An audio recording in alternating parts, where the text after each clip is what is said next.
WhatsApp guys and welcome to my blog. এখন আমরা এই মুহূর্তে অবস্থানে আছি, আমরা হচ্ছি যে বান্দরবন নীলাচল, যেটা চট্টগ্রাম এরিয়াতে অবস্থিত। চট্টগ্রাম থেকে বান্দরবনের নীলাচল ভ্রমণে যেতে চাইলে প্রথমে আপনাকে পৌঁছাতে হবে বান্দরবন শহরে। চট্টগ্রামের বদ্দারহাট বাস টার্মিনাল থেকে প্রতিদিন বান্দরবনের উদ্দেশ্যে বিভিন্ন গাড়ি ছেড়ে যায়। যাত্রাপথ 2 থেকে 2.5 ঘন্টা।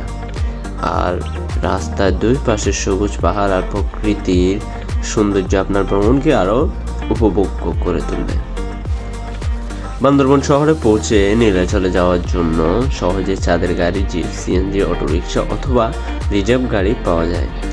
শহর থেকে নীলাচলের দূরত্ব প্রায় 6 থেকে 7 কিলোমিটার। আর এই সময় আপনি প্রাকৃতিক দৃশ্য দেখে দেখে আপনি নীলাচলে পৌঁছাতে পারবেন। নীলাচল মেঘের রাজ্যে এক স্বপ্নের ঠিকানা। পাহাড়, মেঘ আর প্রকৃতির অপার সৌন্দর্যের এক অনন্য মিলনস্থল। সমুদ্রপৃষ্ঠ থেকে প্রায় 2000 ফুট উচ্চতায় অবস্থিত নীলাচল পর্যটন কেন্দ্র, বাংলাদেশের সব থেকে জনপ্রিয় ভিউ পয়েন্ট। এখান থেকে চারিদিকে তাকালে চোখে পড়ে সবুজ পাহাড়ের সারি, আঁকাবাঁকা রাস্তা আর দিগন্ত জোড়া মেঘের খেলা। বর্ষাকালে নীলাচলের সৌন্দর্য যেন আরো কয়েক গুণ বেড়ে যায়। কখনো মনে হবে আপনি মেঘের ওপারে দাঁড়িয়ে আছেন, আবার কখনো মনে হবে আপনাকেই মেঘ ছুঁয়ে যাবে। সূর্যোদয় ও সূর্যাস্তের সময় এখানকার দৃশ্য সত্যি অবর্ণনীয়। নীলাচলে রয়েছে সুন্দর বসার জায়গা, দর্শনার্থীদের জন্য বিশ্রামাগার এবং ছবির মতো সাজানো বিভিন্ন স্পট।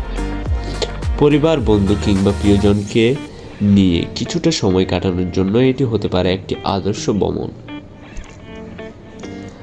প্রকৃতির নীরবতা, শীতল বাতাস আর পাহাড়ের মনোমুগ্ধকর দৃশ্য মনকে এনে দেয় এক অন্যরকম প্রশান্তি। তাই যারা শহরের কোলাহল থেকে একটু দূরে গিয়ে প্রকৃতির মাঝে হারিয়ে যেতে চান, তাদের জন্য নীলাচল হতে পারে সেরা পছন্দের জায়গা। আপনি যদি বান্দরবন ভ্রমণের পরিকল্পনা করে থাকেন, তাহলে নীলাচলকে অবশ্যই আপনার ভ্রমণ তালিকায় রাখবেন।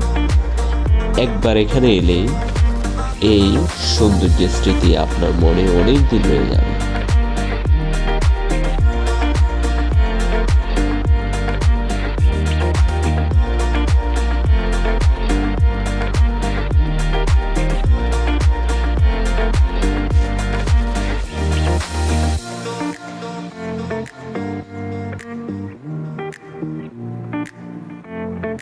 ভিডিওটি ভালো লাগলে অবশ্যই লাইক, কমেন্ট, শেয়ার করে পাশেই থাকবেন।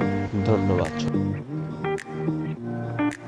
আপনারা অবশ্যই মেঘের যখন যেই সময়টা থাকে সেই সময় আসবেন, তাহলে আপনারা ফিল আমাদের থেকেও বেস্ট পাবেন। Good bye.